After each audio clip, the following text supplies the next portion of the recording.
Take a Yeah. seat. Very nice. Where are you all coming from? Forestry?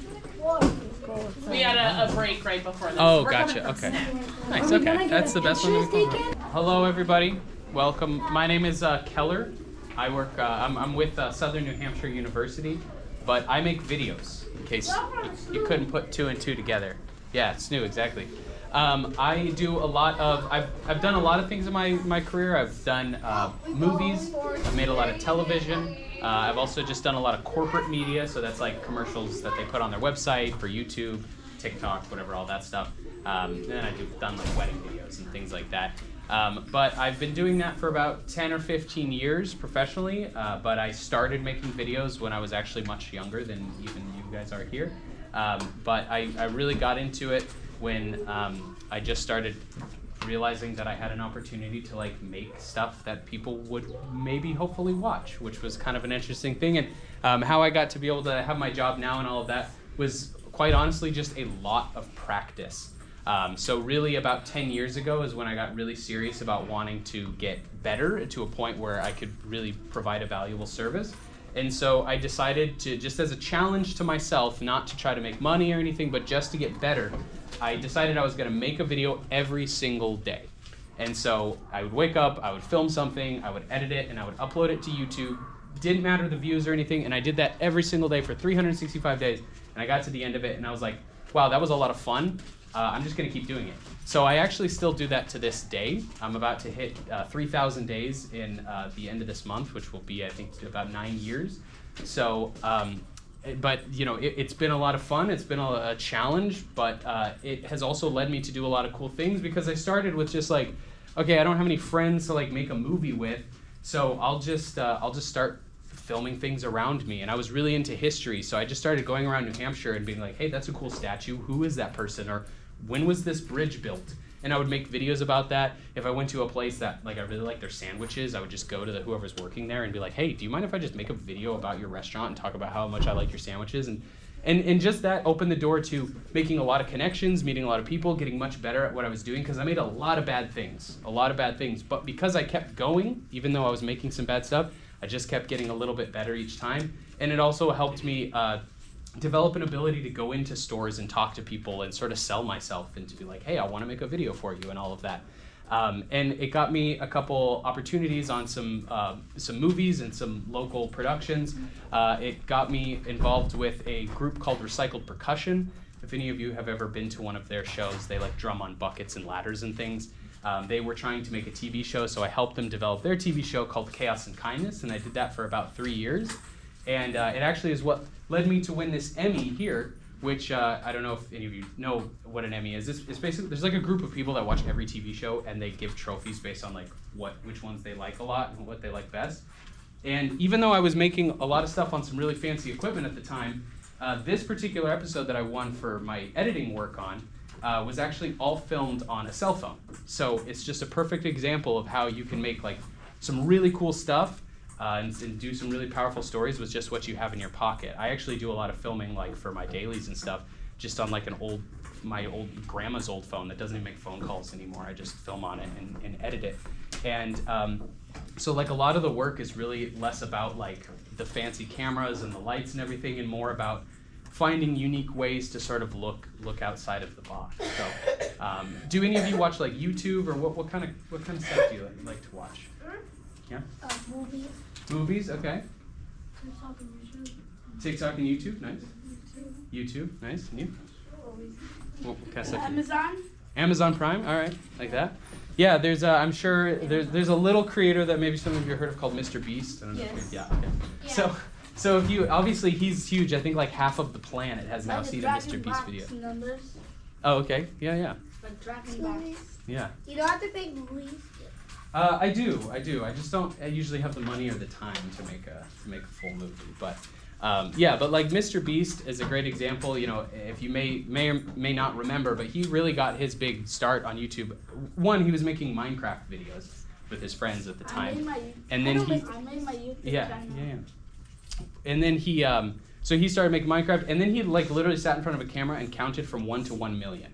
And that was something that just got so many people's attention. It cost him no money to do. He just did it in his room with, I think, like a webcam, and he counted from 1 to 1 million. And obviously now he has, you know, the highest subscriber count, some of the most views of any piece of content in human history, and, you know, has like the highest rated show on Amazon Prime, or the most watched show. So it's like, if you want to get into video, you can start right now, and you don't have to have like a bunch of money to invest in anything. It's just a matter of like thinking outside of the box.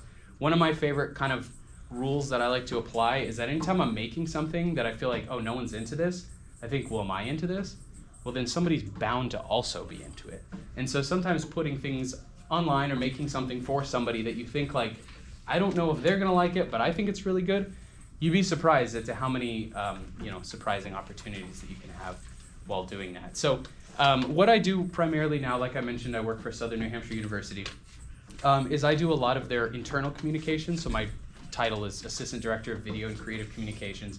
And what I do is I take a lot of their messaging. So if they're sending out like a big long email, or they have a big piece of text on their website, I'll help them kind of redesign that into something that's video that people can engage with and learn from. Because when I was in school, I really struggled because I have pretty crippling dyslexia. So I have a really hard time reading, and I have a really hard time writing.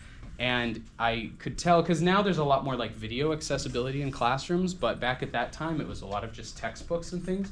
And so I knew that I liked to learn, but I really struggled with like reading books.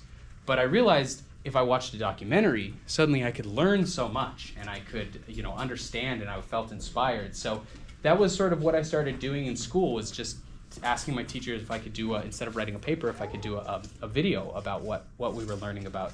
And that's something that I still sort of apply today, is I take a big thing of text and I say, how can we make this into something that, you know, maybe for someone who doesn't like to read as much, or can't read for some, you know, reason, and it just is kind of like that accessibility for education. So we get to also do a lot of filming of the organization's president. So if she has something that she wants to say to all the staff members or all the students, we make that video, and there's a lot of time thinking about, you know, how does this come across? What are we trying to say? What's the tone? You know, and things like that. And that's all just sort of like the nuanced thing. But before I keep going, does anyone have any questions? Anything they want to ask? Yeah, go ahead. Have you saw gorilla before? Gorillas? I have, yeah, actually. But I've never seen a gorilla wearing a robe like that. That would be a first. That's pretty cool. Yeah, question in the back. I do, yeah. So I have that same YouTube channel that I've been uploading for, you know, 8 years. I don't have very many in the grand scheme of YouTube. I have about 2,000 subscribers. Oh, I guess that's mostly because I mean, I have that many because I've been doing it so long, but I don't have really more just because I don't ever, like, my YouTube channel is just a place for me to just be creative on it. So. What's that? I play Dragon Box numbers and big numbers from Dragon Box. Nice, okay. I'm not familiar with that, but that sounds pretty cool. Yeah, question in the back. I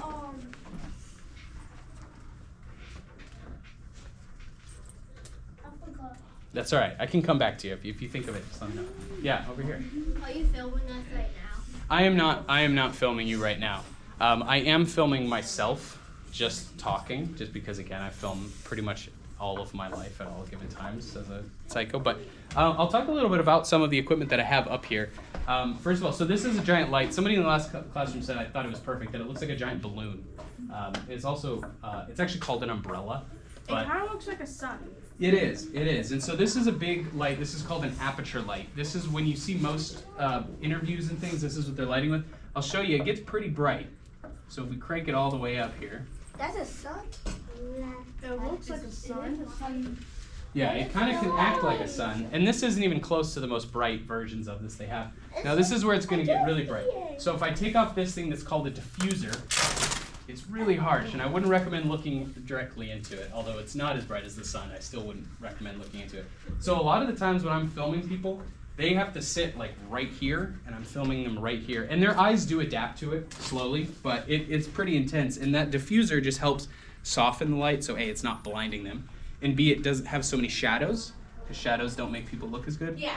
But so back in the day, even when I was going to college, we used Fresnel lights, which were these big blue bulbs that got crazy hot. Like if you've ever touched a hot light bulb, they can burn you. And these would get so unbelievable, because they were so bright, they would get so unbelievably hot that if you had them up high, they would leave burn marks on the ceiling, or they would melt things that were close to them. And then also when you were done filming, everyone had to stand around and wait for them to cool off, because if you put them in the case, they'd melt the case. So there was a lot of just waiting and managing the heat of those lights. And back in the day, because again, they would have to sit so close to that light sometimes that people would sweat. And there was a whole industry of makeup that was developed just to help hide people sweating. But the funny thing is this light doesn't put out any heat whatsoever. So even though it doesn't, it gets super bright, it's not going to make you sweat, which is really nice. So, and then over here I have this giant tripod, and on top of the tripod is the camera. So this camera right here is called the FX3. It's made by Sony, and it's very, very small. In fact, if I take off the lens, you can really see that the size of the camera is only about that big. This is actually a camera that a lot of movies are filmed on. But usually when you see them on a movie set, they have specialized lenses, which are really big and heavy. They also have attachments that give it more memory, more battery life, a screen on it, and then also like a stabilizer to help hold it steady. And so by the time you put all that on, it's really heavy and it's really large. But the base of these cameras have gotten so much smaller, and they're so much lighter to use. And they look incredible, but really the difference here is this has a really nice sensor in it, so it does get like really nice color and stuff. But a lot of all the buttons are just to fine-tune little features and stuff that most people don't even notice. So again, I mentioned that the Emmy was won by footage that was filmed on a cell phone. Most of the, or not most, but a lot of the time, I'll do an interview with somebody, even now for my work now. Like let's say I was doing a video on one of you in here, and we filmed this nice interview and something. I would go film what's called B-roll, which is just shots of the area to give context. So you might be talking about being here, and I might get a shot of the outside, a shot of the hallways. And a lot of times I'm just getting that B-roll on my cell phone for two main reasons. One, if your lighting is good, people really can't tell the difference that well between the two cameras. And two, it's just so much easier to film with your cell phone, especially if that video is then gonna get compressed down, uploaded to YouTube, then they're watching it on their phone. Like, people can't really tell the quality difference. So there's really no reason that you can't make really cool content and really professional looking stuff if you don't have like something fancy. You could have a GoPro or a cell phone or an old cell phone. And as long as you have your understanding of your messaging and what you're trying to shoot, you can make some really cool stuff. Yeah, question back here. What is your channel name? So my channel is Keller NH, so it's my name and then NH. Because again, especially at the beginning, I was doing a lot of New Hampshire focused content. Now I have children and a family now, so I don't get as much time to go out and do that. But it's led me to do other creative things where now I have a much different time continuum that I'm working on. So a lot of times I'm having to come up with an idea. Like if we're just going to the mall today, I will try to be like, okay, let me do a video about going to the mall. I don't want it to be just a vlog about my family going to the mall. What's an interesting thing that I feel about going to the mall? Or what's interesting about our mall? Or what do I think about when I go to the mall? And in there, I might find something where it's like, oh, that's an interesting video topic or idea. And then I'll think about, okay, I have this much time, so what can I film in this much time? I only have my cell phone on me, so what can I film that will look really good on the cell phone? And then it's like, what maybe is a shot that I've never tried filming before? And so from there, I kind of start with the idea, and then I keep squeezing it down by thinking about what I don't have. So it's like, I don't have a lot of time. I don't have a nice camera. I don't have, I don't know, the patience for something. And that kind of restriction is what forces the content to be more and more creative. And then after I've filmed it, then I come home, and it's usually after everyone's gone to bed, and that process kind of starts again, where it's like, okay, it's 10 o'clock at night. I don't want to go to bed at midnight. So it's like I have an hour and a half. I don't have these assets, or I don't have this kind of know-how.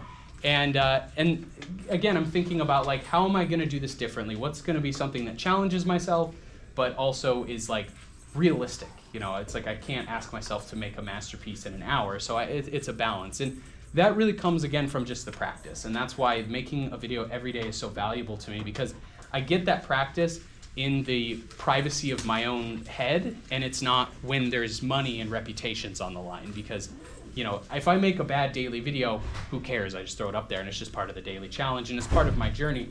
But if I make something bad for a client or we film a student and it doesn't come out well or something, then that has a little bit more of some more side effects to it. So making stuff on your own is almost required in order to get into video, because it allows you to feel much more relaxed when you're actually getting paid to make a video. And it allows you to offer up creative ideas, because there's a lot of times where I'm working with other editors and videographers who maybe don't have as much opportunity to just try creative, weird things. And so they might not have an idea that I now have that I think would work, or how to fix a problem that we run into, where it's because I have so much practice doing that idea of okay, what do we not have? What do we not have? So if you get on a set and something goes wrong, oh, there's no electricity in the room. What do we do? Okay, what do we not have? And so I just get a little bit better at that kind of thing. Yes, question there, and then I'll come to you. Are you doing the video today? Am I going to what? Do a video today? Every day, yeah. I'm gonna Yeah. do a video. Huh? I'm gonna do a video and a short. Oh yeah, you're gonna do a video on short? Yeah? Yeah, do it. I love Excuse it. me. Yeah. I was trying to make a Congo movie. His name is Congo with a K. Oh, cool. Yeah. Yeah. See, now that's a really cool idea. Is if you took your shark and your and Congo is his name. Yeah. Yeah. And you made a. Well, there's a villain in his movie. It's called Powerful Shark. He has legs, Nice. I like that. Yeah. but he is stronger. Yeah, see, and that is a great example, because you already have a relationship, character traits to give them, and that people really connect with relationships between characters and stuff. So that's one way, again, whether you want to get into being a YouTuber or you want to create fun stories, is it's about looking, what's around you, what are you familiar with, and then what are you unfamiliar with about those items. And so, it can just be making a video about your pets or a sibling or your parents, or even about yourself, if you like to draw or you like to ride your bike or something, thinking about how can I make a video, what's the story? And by story, what I mean by if you like to ride your bike, maybe it's why do I like to ride my bike? Where do I like to ride my bike? What about my bike do I enjoy? And thinking of those things and then making a video on it. And I like to apply the idea of making stuff that you're interested in, because it improves your experience of what you're interested in, but it also improves your experience with making the video about what you're interested in. So it's kind of like a dual purpose thing. How much time do we have left? We are going till 3:15. Oh, okay, perfect. So are there any questions before we wrap it up? Last minute things. Does anybody in here? I know some of you already said. Does anybody else already make stuff that they like to post? Does anyone have a YouTube channel, or they make TikToks or anything? Yeah, Yawson does. Yeah. Yeah. Yes. Yeah. Okay. Oh yeah, he talks about all the time. I love it. Okay. So that's you making. Tell me a little bit about again the video. So it's Dragon Boxes. I know you on YouTube. Yes. Nice. Okay. Yeah, that's right. Because you had said you made a video and a short. And shorts are really cool because shorts is the vertical format, not this way, but this way of video, is something that is getting way more valuable. But there are so many video people my age who don't know how to make them, and they're still learning. So as you're coming up, if you get really good at making shorts, that will be a very valuable skill now that I promise you a lot of people really want to have. But it's just hard for this older generation to make the switch over to vertical, even though that's where the industry is going. Excuse the interruption. It is now time for you to transition to your next career fair opportunity. Thank you.